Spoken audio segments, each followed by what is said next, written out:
अस्सलाम वालेकुम, welcome back to my channel. आज हम चैप्टर नंबर 3 फर्स्ट ईयर के main points like MCQs discuss करेंगे, चैप्टर रिवाइज करेंगे। स्टार्ट करते हैं। पहली हमारे पास है when force is applied on a body its mass remains. जब कुछ ही मास रिमेन्स कांस्टेंट, क्योंकि मास जो है वो कांस्टेंट रहता है, वेट जो होता है वो हमारे पास चेंज होता रहता है। Displacement time graph is called velocity. हमारे displacement over time equal to velocity के इक्वल होता है। डिस्प्लेसमेंट टाइम ग्राफ में भी नेगेटिव हो सकता है। Displacement graph can never be negative, may be negative और नेवर बी नेगेटिव, दोनों हो सकते हैं। स्लोप और gradient velocity time graph is called acceleration. Velocity को टाइम पर डिवाइड करने से एक्सेलरेशन हासिल होता है। Area under the velocity time graph is called distance travelled. Free fall motion हमारे पास जो होती है वो जी की ग्रेविटेशनल एक्सेलरेशन की कीमत 9.8 मीटर फी सेकंड स्क्वायर होती है, या 32 फीट में निकालना चाहें तो वो negative S negative 2। Newton's law first law of motion is also known as law of inertia. Newton second law of motion F equal to M A के इक्वल होता है। Newton third law of motion जो होता है वो हमारे पास which is equal in magnitude opposite in direction होता है। Linear momentum was called quantity of motion by Newton. Newton ने कहा था rate of change of momentum is equal to force acting on a body. यानी हमारे पास short question है P F minus P I over T equal to force के। The product of force and time is called impulse force represented by J से represent करते हैं। The elastic collision between kinetic energy and momentum is conserved. Elastic collision में conserved रहते हैं, और inelastic में momentum is conserved but kinetic energy is conserved नहीं रहती। Type of collision in which before and after the collision appear on science line, तो head on collision आएगा। Next हमारे पास है relative speed of approach is equal to relative speed of separating. तो क्या हमारे पास आएगा bodies colliding elastically. Projectile motion is two dimensional motion and direction of gravity, gravity के एक्शन में। Vertical component of velocity in projectile is height, हमारे पास क्या होगी 0 वर्टिकल में। Horizontal component of velocity of projectile remain constant के।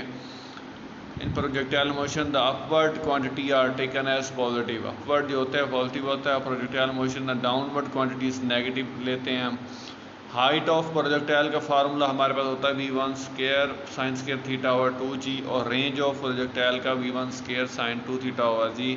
Time of projectile के लिए फार्मूला हम निकालते हैं 2v1 sine theta over g।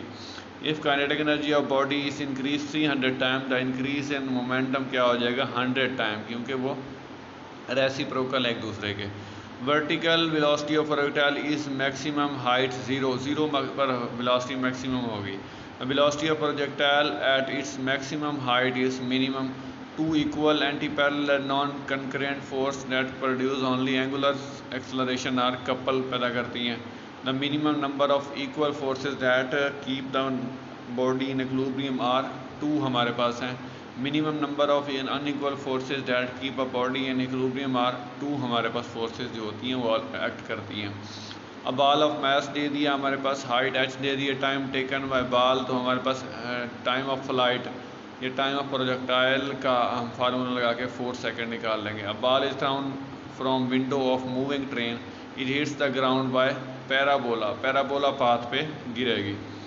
A man thrown a ball vertically in vertically accelerated train में the ball fall be his hand, उसके हाथ में वापस आ जाएगी। A jet drop a bomb when it is above the tangent target but is miss due to, क्यों miss करता है वो हॉरिजॉन्टल कंपोनेंट की वजह से वो मिस कर देता है।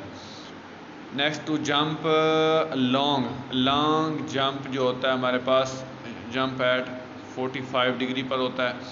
Range of projectile is same for 2 angles which are mutually complementary होती हैं। The path of projectile is parabolic in shape and it's called, हमारा ट्रेजेक्ट्री बोलते हैं इसको। Everything in the vastness of space rotatory motion में जाता है। Change in position of body हमारे पास डिस्प्लेसमेंट के इक्वल होता है। Inertia of body is measured in term of mass, और वेलोसिटी इज इंक्रीज हो रही तो एक्सेलरेशन क्या होगा पॉजिटिव होगा। Bullet is fired by gun, the gun move backward with velocity less than bullet, bullet की वेलोसिटी होगी वो लेस होगी। 3 equation of motion are useful for linear motion के लिए एप्लीकेबल है। Newton law are applicable in inertial frame of reference only. If two object are moving with the same velocity it's difficult to stop massive two bodies. अगर massive होगी तो उनका inertia ज़्यादा होगा, उनको रोकने में ज़्यादा हमारे फोर्स प्रोड्यूस होगी, लगानी पड़ेगी। Acceleration of bodies of different masses are the same. Rate of change of momentum is called impulse के। Product of force and duration of impact is called impulse के। A system in which no external agency exert any force is called isolated system. Collision in which both kinetic energy and momentum is conserved, हमारे पास elastic collision होती है। Kinetic collision in which momentum conserve हो, kinetic not conserve हो, तो हमारे पास inelastic collision होती है। Law of motion show the relative relation between motion का रिलेशन जो है acceleration और force के दरमियान रिलेशन है। उसके बाद है inertial frame mass and gravitational mass are identical, एक जैसे होते हैं। Frame of reference that stationed on earth is called inertial frame. Relation between range and maximum range होता है R equal to R naught two sine R equal to R naught sine 2 theta. Newtonian physics does not hold true in case of atomic particle में। The conservation of linear momentum hold true in case of atomic physics में। Ballistic missile जो होते हैं use for only short range में। Collision between atomic particle, nuclear particle and fundamental particle और क्या होते हैं, ट्रूली इलास्टिक कोलिजन कहलाते हैं। 5 kg मैस है, फ्री फॉलिंग है तो force acting on it will be 0। Dimension of momentum is similar is that of impulse के इक्वल होती है। The vertical height and horizontal range will be equal to its range और angle of projection 76।